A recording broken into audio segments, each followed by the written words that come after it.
1,40,000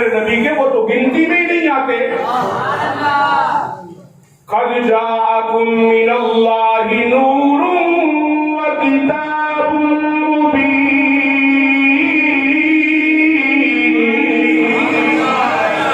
پھر کیوں نہ احمد رضا چال کے جو کہتے ہیں صبح طیبہ میں ہوئی بھٹکا ہے پایا نور کا. صبح طیبہ میں ہوئی بھٹکا ہے پایا نور کا. قد جاءکم من اللہ نور. صبح طیبہ میں ہوئی بھٹکا ہے پایا نور کا. صدقہ لینے نور کا آیا ہے پایا نور کا. آقا کریم صلی اللہ علیہ وسلم کے نور کا ذکر رب نے حج کے موقع کر کے بتا دیا. جہاں ذکر مصطفیٰ نور کی صورت میں دیا جائے وہاں تھوڑے بندے نہیں چاہیے, وہاں زیادہ بندے چاہیے. جب تھوڑے سے غلام اس وقت نہیں آئی ہے, مکے میں نہیں آئی, مدینے میں نہیں آئی, جب آخری وقت آیا میرے نبی کا اس جہان سے جانے کا, اس وقت یہ آیت نازل ہوئی. گویا اللہ بھی چاہتا ہے میرے یار کے نور کا ذکر بڑے مجمع میں ہو, بڑے مجمع میں ہو. یہ سنت ہے الہیہ. یہ جو ہم باقاعدہ اشتہار لگاتے ہیں, دعوتیں دیتے ہیں, لوگوں کو اکٹھا کرتے ہیں, تو بھائی ہم اپنے گھر میں بھی تو میلاد کر سکتے ہیں نا. گھر میں میلاد کرنا جائز نہیں ہے. صرف اپنے بچوں کو بٹھا کر حضور کا ذکر سنا دے تو کوئی گناہ ہے؟ گناہ نہیں ہے, جائز ہے, ثواب ہے. لیکن زیادہ بندوں کو بلا کے ذکر رسول سنانا رب کی بھی سنت ہے, مصطفیٰ کی بھی سنت ہے. اور قرآن میں تیسرے پارے میں جو حضور کے میلاد کا ذکر ہے, وہاں پر بھی اللہ نے اتنے ہی بندے بلائے. تیسرے پارے کا آخری رکوع یہاں سے شروع ہو رہا ہے. وَإِذَا أَخَذَ اللَّهُ مِيثَاقَ النَّبِيِّينَ لَمَا آتَيْتُكُم مِّن كِتَابٍ وَحِكْمَةٍ. اس میں بھی اتنے ہی بندے تھے جتنے حضور کے سامنے, 1,24,000. اور یہ بندے بھی وہ بندے تھے جو خاص اور خاص تھے, وی آئی پی. صرف وی آئی پی نہیں تھے, وی آئی پی. ہاں, وی آئی پی لوگ بلائے تھے. ان میں وی آئی پی بھی تھے, وی آئی پی بھی تھے, عام بھی تھے. جب اللہ نے اپنا ذکر کیا, لیکن جب یار کی باری آئی فرمایا نہیں, دوسروں کی تو ضرورت ہی نہیں ہے. صرف وی آئی پی بھی نہ آئے, وی آئی پی آئے. سپیشل سے سپیشل 1,24,000 جو نبی رسول اور پیغمبر ہیں, جبریل ان کو بلا. اب میں ان کے سامنے اپنے محبوب کا ذکر کرنا چاہتا ہوں. تو 1,24,000 کے سامنے ذکر کرنا رب کی سنت بھی ہے, 1,24,000 کے سامنے ذکر رسول کرنا مصطفیٰ کی سنت. پتہ چلا پاکوں میں حضور کا ذکر ہوتا ہے. اب وہ جو سارے کے سارے آئے تھے الستو بربکم والے, ان میں تو پلید بھی تھے, وہاں ذکر نہیں کی. اکٹھا جلسہ اللہ کر لیتا, دونوں جلسے اکٹھے کر لیتا توحید و رسالت کے. اس نے توحید کا جلسہ الگ کیا, رسالت کا الگ کیا. توحید کے جلسے میں اپنے بھی تھے, غیر بھی تھے, پاک بھی تھے, پلید بھی تھے, دشمن بھی تھے, دوست بھی تھے. لیکن یار کے ذکر کی باری آئی تو فرمایا صرف دشمنوں کو تو کیا بلانا, جو یار ہیں ان میں سے بھی چنے ہوئے بلانے ہیں, ہر ایک کو نہیں بلانا. یہ ذکر کرنے کے لیے چنے ہوئے لوگ آتے ہیں. ہر بندہ ایسی محفلوں میں نہیں آتا. اس لیے تو وہ شاعر کہہ گیا, محبوب کی محفل کو محبوب سجاتے ہیں, محبوب کی محفل کو محبوب سجاتے ہیں, محبوب کی محفل کو محبوب سجاتے ہیں. آ کے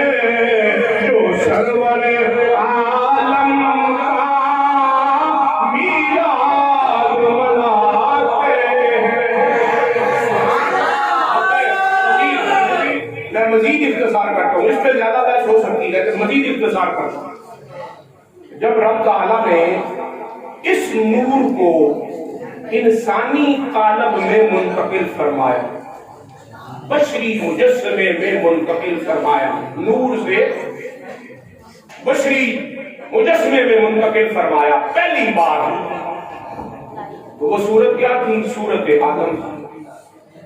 اللہ کریم نے آدم علیہ السلام کا مجسمہ بنایا اور پھر اس میں اللہ تعالیٰ نے روح ڈالی، روح اندر جا کے واپس آ گئی، اندر رہی نہیں، ٹکی نہیں۔ تو رب نے اس سے پوچھا کیا مسئلہ ہے؟ میں نے تمہیں کہا اندر جا، یہ تیرا ٹھکانہ ادھر تو نے رہنا ہے۔ اس نے کہا کہ اندر تو اندھیری کوٹڑی ہے، میرا دل نہیں لگ رہا، گھبراہٹ ہوتی ہے۔ تو رب تعالیٰ نے وہ نور جو اس وقت بشری صورت میں جانے سے پہلے ایک صورت میں تھا، جو صورت قرآن بیان کرتا ہے کأنہا کوکب درّی یوقد، چمکدار موتی کی صورت میں اس وقت محمد رسول اللہ کی صورت تھی، اللہ نے وہ آدم کی پیشانی میں فٹ کر دی۔ اب آدم علیہ السلام کے اندر روح ڈالی، روح نہ صرف رہ گئی بلکہ ایسی پکی رہ گئی ہے، اسرائیل کھینچ کے نکالتا، وہ نکلتی بھی نہیں، بڑے زوروں کے بعد نکلتی ہے۔ اور جہاں یار نے ڈیرا لگایا ہو وہاں بھی دل لگتا ہے، دل لگتے ہی وہاں ہے۔ کوئی ہمیں پوچھے رضائے مصطفیٰ میں کیوں جاتے ہو؟ اشرفی صاحب سے دل لگا ہوا، بڑی قربت تھی، پہلے تھوڑی تھی، پھر ہوتی بہت ہو گئی۔ پھر باقاعدہ آخری ایام میں جب ہمیں باقاعدہ مجھے اور رسول صاحب کو جماعت اہل سنت ضلع کی ذمہ داری دی تو پھر ہماری ڈیوٹی ان کے ساتھ لگا دی۔ وہ جانتے تھے اب ہم جانے والے ہیں، ان کا آپس میں آگے چلنا ہے سلسلہ۔ بزرگوں کو یہ سارے معاملات پتہ ہوتے ہیں۔ اللہ تعالیٰ نے یار جو ہوتا ہے نا، جہاں وہ یار رہتا ہوتا ہے، وہ یار کی جگہ وہ محبوب کی جگہ محب کو بڑی پیاری کرتا ہے۔ اب اللہ کریم نے انسان کو بنا دیا، بات ذرا لمبی ہے، میں اس کو اختصار کے ساتھ کر رہا ہوں۔ انسان کو بنانے کے بعد اپنے قرب خاص میں رکھا، پھر اس کی عظمت اور شان ساری کائنات کے سامنے ظاہر کرنے کے لیے باقاعدہ جلسہ کیا، اور وہ جلسہ بھی بڑے خاص لوگوں کا تھا، یعنی سارے نور والے اکٹھے تھے۔ بشر کی عظمت اور شان بیان کرنے کے لیے نور والوں کو اکٹھا کیا، کرسی صدارت پہ بشر کو بٹھا دیا، اور بٹھانے کے بعد فرمایا انبئونی باسماء ہؤلاء ان کنتم صادقین، ذرا مجھے ان چیزوں کے نام تو بتاؤ یہ جو تمہارے سامنے ہیں۔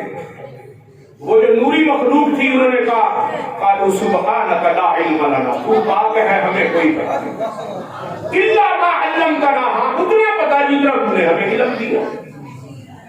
اب اللہ نے وہ عظمت ان پر ظاہر کرنے کے لیے وہی سوال بشر سے کیا، یا آدم انبئہم،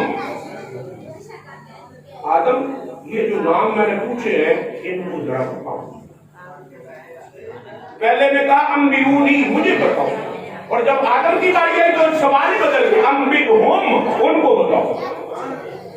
گویا پتا تھا، مجھے تو پتا ہے، یہ میرے سامنے علم کا اظہار کر رہے تھے، ایسوں کو بنائے گا جو خود رضیہ کریں گے، قتل و غارت کریں گے، فساد کریں گے، یہ کریں گے، وہ کریں گے۔ اللہ نے فرمایا میں بنانے والا ہوں، مجھے نہیں پتا یہ کیا کیا کریں گے، تمہیں پتا چل گیا تو مجھے نہیں پتا، میرے علم میں سے تو تمہارے پاس علم ہے، تو میرے سامنے ہی اپنے علم کا اظہار کر رہے ہو۔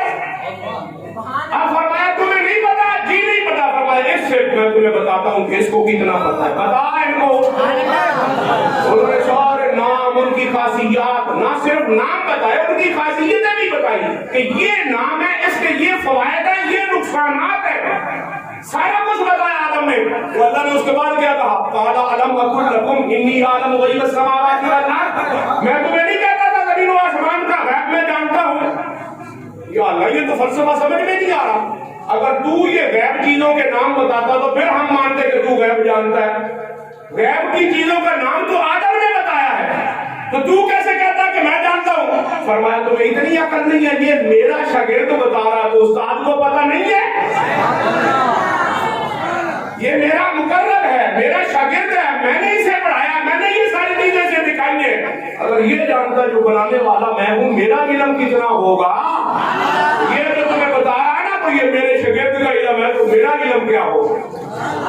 فرشتوں نے اپنی عاجزی کا اقرار کیا۔ اللہ نے فرمایا ایسے اقرار نہیں کرنا، زبانی اقرار نہیں کرنا۔ مولا بتا کیسے اقرار کرے؟ فرمایا اس کے سامنے جو عملی طور پہ ان کے سامنے جھکو، سجدہ کرو اس کو۔ کیا بات ہے، کیا بات۔ ناراض تو نہیں ہو گئے؟ سجدہ کرو۔ تعظیم کا سجدہ کروایا کہ نہیں کروایا؟ اب بھی استاد کے سامنے جو جھکتے ہیں وہ فرشتوں کی سنت عطا کر رہے ہیں، فرشتے شرک نہیں کرتے، ہم سنی فرشتوں کی سنت پہ عمل کرتے ہیں، اپنے بزرگوں کے سامنے جھکتے ہیں، ان کے علم کا اعتراف کرتے ہیں کہ یہ بڑے ہیں علم میں، ہم ان سے چھوٹے ہیں۔ تو اللہ نے کہا جھکو، اور جھکنا بھی ایسا نہیں رکوع کی حالت میں، سجدے کی حالت میں جھکو۔ محبت کی بات ہے، اللہ کے علاوہ کسی اور کو سجدہ جائز ہے؟ تو پھر یہ کرنے والے کون ہوئے؟ چپ کر گئے۔ چلو بڑا پیارا جواب دیا حضرت قبلہ عبدالرسول شفیع صاحب نے، حکم ربی ہے، حکم ربی ہے۔ اگلا میں جملہ کہتا ہوں، وہاں حکم ربی دکھا دے، یہاں حکم ربی دکھا دیا نا، اگلے جملے میں حکم ربی بھی دکھا دے۔ اللہ کا ایک نبی ہے، اس کے پاس اس کا بیٹا سویا ہوا ہے، چند سالوں کا، 5-6 سالوں کا، اچانک اٹھ کے بیٹھ گیا۔ باپ نے کہا بیٹا کیا ہوا، نیند نہیں آئی؟ کہا نیند تو آ رہی تھی لیکن ایک خواب دیکھا ہے، اس نے بیدار کر دی۔ کیا خواب ہے؟ فرمایا خواب میں دیکھا ہے، میں نے دیکھا، سوال متکلم کا سیکھا، میں نے دیکھا، کیا دیکھا؟ احد عشر کوكبا والشمس والقمر رأيتهم لي ساجدين۔ میں نے خواب میں دیکھا ہے کہ ایک سورج، ایک چاند، 11 ستارے مجھے سجدہ کر رہے ہیں۔ نبی کہتا ہے یہ شرکیہ خواب ہے، توبہ کرو، اللہ کے علاوہ سجدے کے لائق کوئی نہیں ہے، تو صرف بندوں کی نہیں، تو چاند سورج کو بھی اپنے سامنے سجدہ نہیں دیکھ رہا، یہ غلط خواب ہے، توبہ کرو، استغفار کرو۔ نہیں، انہوں نے کہا بیٹا تیرا خواب بڑا ہی اچھا ہے، بڑا ہی پیارا ہے، اس میں تیری شان دکھائی گئی ہے کہ ایک وقت آئے گا، یہ جو سورج ہے وہ میں ہوں، یہ جو چاند ہے وہ تیری امی ہے، یہ جو 11 ستارے ہیں یہ 11 تیرے بھائی ہیں، ایک وقت آئے گا تو اس منصب میں فائز ہوگا کہ تیرا باپ بھی، تیری امی بھی، تیرے 11 بھائی بھی تجھے سجدہ کریں گے۔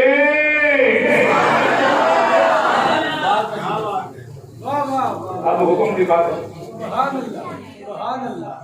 اب یہی جواب ہے کہ نبیوں کا خواب بھی وہی ہے، یہی جواب ہے، اس کے علاوہ تو جواب کوئی نہیں ہے نا، حکم تو کوئی نہیں ہے۔ اللہ نے کہا کہ جاؤ سجدہ کرو، سورج کو کہو، چاند کو کہو، ستاروں کو کہو، یعقوب علیہ السلام کو کہو، اس کی بیوی کو کہو، اس کے بیٹوں کو کہو، سجدہ کرنا نہیں، اللہ کا حکم نہیں ہے، بس خواب ہے۔ اور پتہ چلا یہ جو وقت آیا حضرت یوسف علیہ السلام کے اوپر غالباً 5-6 سال ہے، اور جب یہ باپ نے اور بیوی نے یعنی ماں باپ نے اور بھائیوں نے سجدہ کیا، اس وقت عمر 40 سال سے گزر گئی تھی، تو نبیوں کو 35 سال بعد میں ہونے والے واقعے کا علم ہے، اور علم غیب کس کو کہتے ہیں؟ جو واقعہ 35 سال کے بعد ہونا ہے، یعقوب نبی کو وہ پتا ہے، مصطفیٰ کے علم کا کیا عالم ہو؟ اس لیے احمد رضا بریلوی اچھا لگتا ہے، ہمارے کوئی چاچے کا بیٹا نہیں ہے، تائے کا نہیں، پھپھو خالہ کا نہیں ہے، رشتے دار نہیں ہے، لیکن اس کے باوجود ہمیں اپنے رشتے داروں سے بھی پیارا لگتا ہے، کیونکہ کہتا ہے سرے عرش پر ہے تیری گزر، اور دل فرش پر ہے تیری نظر،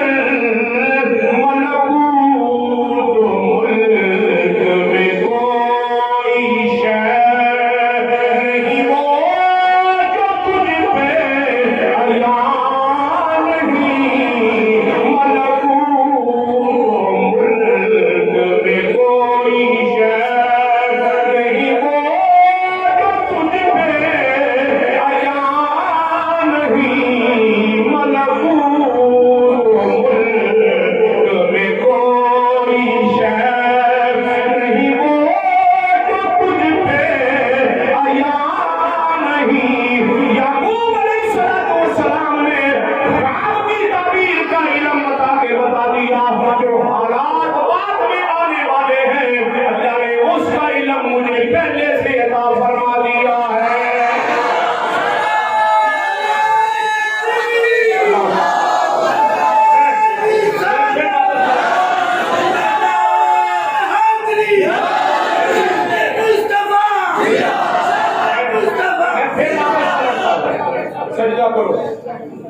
کیا کرو؟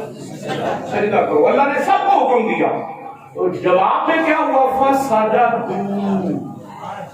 سب نے سجدہ کیا. سب نے فسجدوا یہ بھی جمع کا صیغہ ہے. سب نے سجدہ کیا الا ابلیس. مخصوص کیا ایک تھا جس کا نام ابلیس پڑ گیا, اس نے نہیں کیا, باقی سب نے کیا. اب یہاں ایک مسئلہ سمجھنے کے لائق ہے جو میرا مضمون ہے. جس نے سجدہ کیا اس کو بھی علیحدہ کر لیا, جس نے نہیں کیا اس کو بھی علیحدہ کر لیا. دونوں سے سوال کیا سجدہ کیوں کیا؟ سجدہ کیوں کیا؟ میرے علاوہ تو سجدے کے لائق کوئی نہیں ہے. کیوں کیا؟ جواب میں انہوں نے یہ نہیں کہا کہ آپ کا حکم تھا, تیرے حکم کی پابندی کی. ہمیں کیا, ہمیں تو آپ کے حکم کے پابند ہے. تیرا حکم آ گیا تو ہم نے سجدہ سر تسلیم خم کر دی. انہوں نے کہا سب وہ جو فرشتوں کا نمائندہ بنا جس نے سب کی ترجمانی کی, اس نے کہا جناب جب آپ کا حکم ملا, اللہ سے کہا یا اللہ جب تیرا حکم ملا ہم بھی پریشان ہوئے, یہ حکم کیوں دیا گیا؟ کوئی اس کے لائق تو ہے نہیں کہ اس کو سجدہ کیا جائے, لیکن حکم ہے ربی اس میں کوئی راز ہے. اور راز تلاش کرنے کے لیے میں نے پورے وجود آدم کو اور سے دیکھا, پاؤں سے لے کر سر تک, پاؤں سے لے کر جب میں چہرے تک گیا میری بات سمجھ میں نہیں آئی. جب میری نظر پیشانی پہ پڑی تو مجھے وہاں ایک چمکتا ہوا نور نظر آیا. میں نے وہ سجدہ اس نور کو کیا, آدم کو نہیں کیا. اللہ نے فرمایا ٹھیک ہے, آج کے بعد تو صرف جبریل نہیں ہے, جبرائیل امین ہے. وہ تیرے پاس میرا راز آ گیا, تو اس راز کو راز رہنے دے, امانت تیرے پاس ہے, تو جبریل امین ہے. امین امانت رکھنے والے کو کہتے ہیں. اللہ کے کون سے سونے کے جھمکے تھے جو جبریل کے پاس تھے؟ امانت کون سی تھی؟ یہی تھی راز مصطفیٰ. آگے کا سمجھ. دوسرے سے پوچھا ماں منع کا, تو تجھے کس نے روکا تھا سجدہ کرنے سے جبکہ میں نے حکم دیا تھا؟ میرا حکم تھا تو تو نے سجدہ کیوں نہیں کیا, کس نے روکا؟ اس نے جواب میں کیا کہا؟ اس نے کہا تو نے مجھے آگ سے بنایا ہے, اس کو مٹی سے بنایا ہے, آگ کی سرشت ہے اسے نیچی جگہ لگاؤ تو اوپر جاتی ہے, اور مٹی کے سرشت میں اسے اوپر بھی کرو تو نیچے آتی ہے. جو بلند والا ہوتا ہے جو نیچے آئے وہ ادنا ہوتا ہے. انا خیر منہ, میں اس سے بہتر ہوں, اس لیے میں نے سجدہ نہیں کیا. بہتر سجدہ نہیں کرتا, بہتر کو سجدہ کیا جاتا ہے. مجھ سے بہتر تو ہے, یہ مجھ سے بہتر نہیں, اس لیے میں نے اس کو سجدہ نہیں کیا. توجہ ہے جناب کی. جگہ کی قلت کے پیش نظر کوئی گڑبڑ ہو رہی ہے, لیکن میں کلوز کرنے لگا. اللہ تعالیٰ نے دونوں کو پوچھا, دونوں نے اپنا جواب دے دیا. ایک نے کہا میں اس سے بہتر ہوں. پتہ چلا جو کوئی نبی سے بہتر بننے کی کوشش کرے اس کا نام ابلیس ہوتا ہے. مجھے توجہ ہے, جو کہے میں نبی سے بہتر ہوں وہ ابلیس ہوتا ہے. اللہ تعالیٰ فتویٰ لگا ہے, قرآن میں حکم ہے. اس نے کہا انا خیر منہ, میں بہتر ہوں اس سے. بہتر کا الفاظ کہنے والا شیطان ہوتا ہے, ابلیس ہوتا ہے, مقبول ہوتا ہے. اب میں اس کو راز ہی رہنے دیتا ہوں. اب اگلا جملہ کیا تھا؟ اللہ نے جس کو کہا نا کہ تم نے سجدہ کیوں کیا, اس نے جواب میں کہا کہ میں نے اس لیے کیا. فرمایا آج سے تو سارے فرشتوں کا سردار. اور جو سردار تھا بڑا بنا ہوا تھا اس نے کہا میں نے اس لیے نہیں کیا. اللہ نے فرمایا فخرج, دفع ہو جا, نکل جا میری بارگاہ سے. پتہ چلا آدم علیہ السلام کے سامنے جھکنے والا سردار بن گیا, ان کے سامنے نہ جھکنے والا لعین شیطان بن گیا, بارگاہ خداوندی سے مردود ہو کے نکال دیا گیا. تو جو آدم علیہ السلام کے وجود میں نور کی تعظیم نہ کرے وہ شیطان ہوتا ہے, تو جو حقیقت میں حضور کے نور کی توہین کرے وہ کیا ہوگا؟ راز تو نہیں ہو گئے. اور میں پھر واپس آ جاتا ہوں, پلٹ آتا ہوں اپنے مضمون کو کلوز کرنے کے لیے. اب یہ نور چلتا چلتا حضرت سیدنا عبد المطلب تک پہنچا. حضرت عبد المطلب سے پھر یہ آگے منتقل ہوا. بات لمبی ہے, میں اس کو کلوز کرتا ہوں. حضرت عبد المطلب نے 6 شادیاں فرمائی, بعد نے 5 لکھی ہیں, لیکن میری تحقیق کے مطابق 6 شادیاں حضرت عبد المطلب. وہ ایک آیا تھا راہب, اس نے دیکھا تھا نور محمدی حضرت عبد المطلب کی پیشانی سے چمکتا. اس نے کہا تھا تجھ سے آخر زمان نبی کا نور چمکتا نظر آ رہا ہے. وہ جب پیدا ہو تو مجھے دکھانا. حضرت عبد المطلب نے اس لیے جلدی شادی کر لی. 2 بچے پیدا ہوئے. وہ 2 4 سال 5 سال کے بعد راہب آیا, کہا بیٹے ہوئے؟ کہاں 2 ہے, دکھاؤ. دیکھا, کہا نہیں ان میں نہیں. انہوں نے پھر دوسری کی, ان سے بھی 2 بچے ہوئے. پھر تیسری کی, ان سے بھی 2 ہوئے. پھر چوتھی کی, پھر 5ویں کی, پھر 6ٹھی کی. تو حضرت سیدنا عبداللہ پیدا ہوئے. وہ آیا, اس نے حضرت عبداللہ کو دیکھ کر کہا اوہ, میں نے تو کہا تجھ سے نور آئے گا, لیکن وہ نور اس میں منتقل ہو چکا ہے, اس میں سے آئے گا. حضرت عبداللہ کی پرورش بھی حضرت عبد المطلب نے باقی بچوں سے علیحدہ کی. زیادہ کھلانا, توجہ رکھنی, پیار کرنا, یہاں تک کہ وہ بالغ ہو گئے. اب آپ چاہتے تھے کہ اس کی جلدی شادی ہو جائے, کیونکہ نور محمد کو دیکھنا تھا. انہوں نے کہا جی میں تو ایسا بالکل شادی نہیں کرنا, ابھی نہیں کرنی, میں مجھے شرم آتی ہے. آپ نے حضرت عبداللہ کے دوستوں کی دعوت کی, حضرت عبد المطلب, اور کہا جس دن تم میرے بیٹے کو شادی کے لیے تیار کر دو گے تمہاری دعوت. تو پتہ چلا یہ دعوتیں ایک دوسرے سے محبت کے لیے. کہہ دینا کہ تمہارے ہاں میری دعوت ہے, میرے ہاں آپ کی دعوت ہے, یہ ہمارے نبی کی اسلاف کی سنت ہے. ہاں, تو انہوں نے دوستوں یاروں نے کہا یار ہماری دعوت ہی تو جو ہے وہ روکے کھڑا ہے, جلدی جلدی تیار ہو, ہماری دعوت تو ہمیں مل جائے. سنا بابا جی ہرن کی دعوت کریں گے, فلاں کی کریں گے, جیسے جیسے ان کے خیالات تھے. یہاں تک کہ اللہ کی طرف سے حکم ہو گیا, حضرت عبداللہ کو خواب میں بشارت ہو گئی کہ تم شادی کر لو, اور شادی آمنہ سے کرنا, کسی اور سے نہ کرنا. حضرت عبداللہ صبح اٹھے, اپنے دوستوں کو بلایا, یار بات کرنی. کہا بتاؤ. انہوں نے کہا میں شادی کرنا چاہتا ہوں, لیکن ایک شرط ہے کہ ایک لڑکی کا نام ہے آمنہ, اس سے شادی کروں گا, کسی اور سے.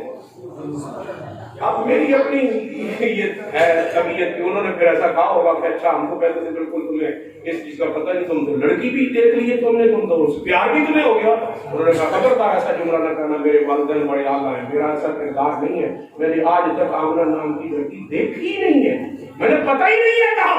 پھر بات کیسے کی؟ انہوں نے کہا خواب میں بشارت دینے والے نے دے دی. اچھا, اس کا مطلب ہے کہ روحانی خواب ہے. انہوں نے جا کر حضرت عبد المطلب کو, حضرت عبد المطلب رشتے کی تلاش میں نکل پڑے.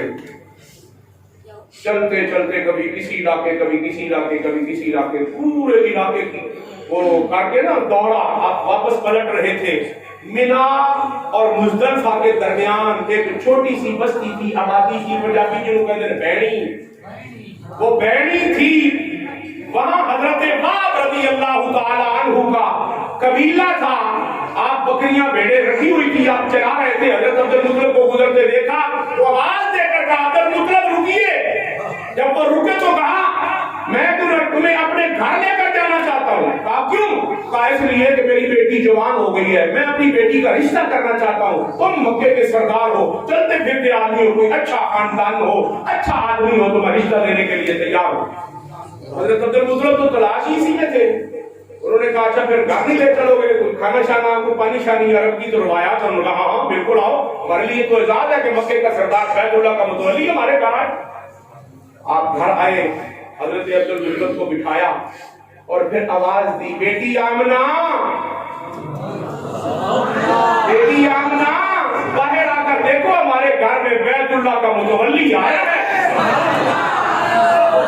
حضرت عبد المطلب کہتے ہیں آمنہ کا نام سنتے ہی میرے رونگٹے کھڑے ہو گئے کہ جس کی تلاش میں میں دور دور تک سفر کر چکا ہوں وہ تو میرے پاس ہی ہے. کہتے ہیں اس اسنا میں چادر میں ملبوس حضرت آمنہ جب آئی, فرماتی پہلی نظر میری سیدہ آمنہ پہ پڑی تو مجھے یقین ہو گیا آخر زمان نبی کی ماں بننے کے لائق اگر کوئی ہے تو یہی عورت ہے.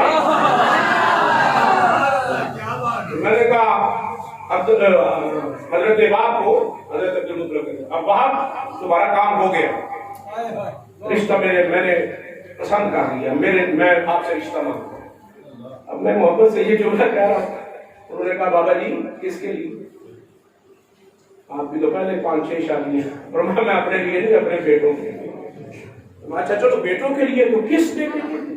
انہوں نے کہا میرے اتنے بیٹے ہیں, جس کے لیے مرضی کرنا, نام بتاؤ گے تو پھر میری طرف سے ہاں ہوگی, ورنہ نہ. اس کی کیا مطلب؟ انہوں نے کہا کوئی مطلب ہے نا, نام تو بتاؤ. انہوں نے کہا تم بتاؤ تم میرے کس بیٹے کے لیے اپنی بیٹی دینا. انہوں نے کہا صرف عبداللہ.